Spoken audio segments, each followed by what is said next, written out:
আমরা মুক্তিকামী ছাত্র জনতাকে সজাগ এবং সতর্ক থাকতে আহ্বান জানাচ্ছি।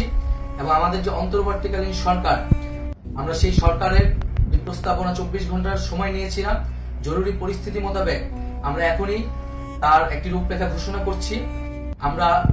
আমরা সিদ্ধান্ত নিয়েছি যে সর্বজন গ্রহণযোগ্য আন্তর্জাতিক খ্যাতিসম্পন্ন নোবেল পুরস্কার বিজয়ী ডক্টর মোহাম্মদ ইউনূসকে প্রধান উপদেষ্টা করে অন্তর্বর্তীকালীন সরকার গঠন করা হবে। এবং ডক্টর মোহাম্মদ ইউনূসের সাথেও আমাদের কথা হয়েছে, তিনি ছাত্র জনতার আহ্বানে বাংলাদেশকে রক্ষা করতে এই গুরু দায়িত্ব নিতে সম্মত হয়েছে।